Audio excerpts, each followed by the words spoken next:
السلام علیکم، جاوید بختیار یم. څنګه کولی شئ په ایکسل کې که په یو سیل کې له موږ سره ډیټ، وخت، تاریخ او ټایم وخت یو ځای په یو سیل کې پراته وي، نو موږ به څنګه کولی شو چې بیل کړو. مخکې مې اووه طریقې کار کړي وي، یعنې هغه خو د فنکشنو په اساس وو.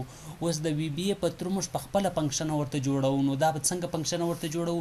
موږ غواړو چې دا یو فنکشنه جوړه کړو چې له دې نه دا وخت را جلا کړي او دې نه تاریخ را بیل کړي. د دې لپاره به نو تاسې حتمي ویژوال بیسیک ډیولپر ته راځئ او بیا په دې کلیک کوئ، په ډیولپر سیم کلیک وکړو، بیا به دلته یو نوی موجول ورته واخلئ. کله چې موجول واخیستو بیا به راسئ دلته به یوه فنکشنه جوړه کړئ. فنکشنه به جوړوئ، سب روټین کوډ به نه جوړوئ، ځکه سب روټین یوازې اکزیکیوټ لپاره ده. ما فنکشن ویلیو ریټرن کوي. نو اکسل کې دا خاصیت ده چې موږ مساوي هم دې خاطر کاروو چې دا فنکشن چې کومه ویلیو ریټرن کوي د مساوي په تور په اصل کې ولویږي، ځکه اصل خپل رینج چې د ریفرنس ټاکل کیږي، ورته ویلیو هلته ورته ریټرن کیږي. نو زه به فنکشنه جوړوم. زه به دلته راسم، زه به ورته وایم فنکشن دی ټایم ته نسو جوړولی، ریورس ورډ ده، زه به ای ایکس ورسره اضافه کړم. هغه ډیټ دا سیل خو به زه حتمي سلیکټ کوم، ځکه له دې نه به ایکسټریکټ کوي. نو زه دې ته وایم سلیکټ ټي از، هغه به په کوم فارمیټ کې ماته سلیکټ کوي؟ هغه به له ما سره ډیټ یا تاسې راسئ ټایم. خو دلته اوس ټایم ویریبل نسته را سره یا اوبجیکټ نسته را سره، نو زه به څه ورکوم؟ از ډیټ به پاسوم. ریټرن ټایپ خو بیا وروسته، ځکه فنکشن خو باید حتمي بیرته ټایم ریټرن کړي، باید از ټایم ریټرن وکړي، از ډیټ ریټرن وکړي. ډیټ کلیکشن اف ډیټ اینډ ټایم ده. خو موږ بیا وروسته ځکه فنکشن ته به دلته کنکټینیټ کاروله ټکس سره، ټکس سره کنکټینیټ که هر څه، نو به حتمي ویلیو ریټرن ټکس ته واوړي. کله ټکس ته واوښته یا سټرینګ ته واوښته، ریټرن ټایپ یا سټرینګ راځي. نو هغه وروسته باید اوس په دې حالت کې ویرینټ یې پرېږدو. ویرینټ یعنې ټول ټایپونه باید پرې موجود وي. ډېره اسان طریقه ده. زه ورته وایم ټایم د ای ایکس مساوي که، ځکه موږ خو به دې فنکشن ته ویلیو اساین کوو. بیا زه ورته که نه اول موږ مون ته چوو، نو بیا زه ورته وایم فارمیټ راته وباسه له سلیکټي ډیټ نه. څه رقم فارمیټ راته وباسئ؟ موږ ورته وایو مون باسم، نو دوه مونت راته وباسم. او بیا ورسره که کانکټینیټ کوم د کوټیشن په اساس باندې ورسره کوم، فارمیټ راته وباسه له سلیکټي سره، که نه سلیکټ ټایم له پارامیټر څخه راته وباسه. څه وباسه؟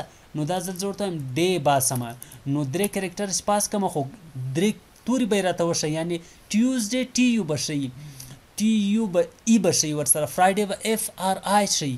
موږ وایو نه فقط نمبرینګ ویلیو دې راته وباسي.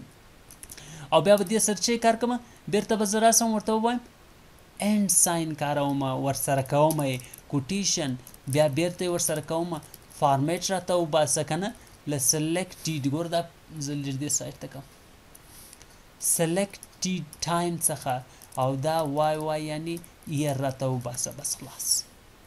دلته یو دا کوټیشن غواړي که نه سټرینګ ټایپ. نور به انشاءالله دې کې مشکل نه. دا خو ډایرکټلی دې ته اوس سټرینګ موډ کې اساین کیږي. که تاسو بیا د دې از ورنټ ټایپ کړی وو، ډیفولټ ورنټ ده، او که تاسو بیا ټایپ کړی وو چې ډیټ دې راته ریټرن کړي، ځکه زه ځینې فارمولې پې کاروم، نو بیا به تاسو راسئ ټایم ته، او دلته به راسئ، دلته به وایي ټایم ویلیو، او دا به سټرینګ به دلته ور ټایپ کړي. اوس زه فقط غواړم چې ریټرن ټایپ یې باید ورنټي نه ټاکم ورته. بس خلاص. او زه راځم دلته اوس خپل نوې فنکشن چې ما جوړه کړې ده، زه ورته ټایم ای ایکس، او پارامیټر ورته پاسوم دغه یو انټرپټر، له هغه نه ټایم سوري، ځکه چې ما دا ټایم صحیح ده، دا به دلته اوس ورته کار کوم.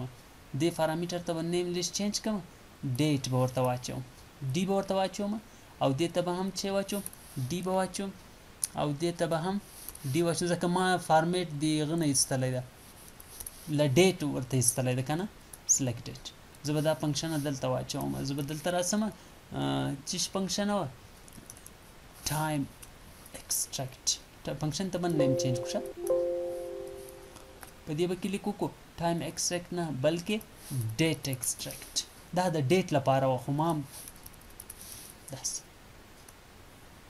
او دلته به راسم، زه به دلته ورته ډیټ ایکسټریکټ سیل به سلیکټ و انټرپټ د ټایم لپاره به څنګه کاروو عیني دا فنکشن کاپی کولای شو دلته پیسټولی سي او کولی شو نوې ټایپ هم کولی شو دلته به ورته ټایم ایکسټریکټ او دلته به ورته سلیکټ ټي از ډیټ دا ځل ټایم ای ایکس مساوي که فارمیټ راته وباسه له سلیکټ د ټي څخه او هاور راته وباسه بس همدا دا جوین که کنه جوین که له چیش سره له فارمیټ راته وباسه له چیش نه سلیکټ ټي سره او بیا زه ورته وایم په دې کې چې فارمیټ منټ راته وباسه او دا جوین که له چیش سره له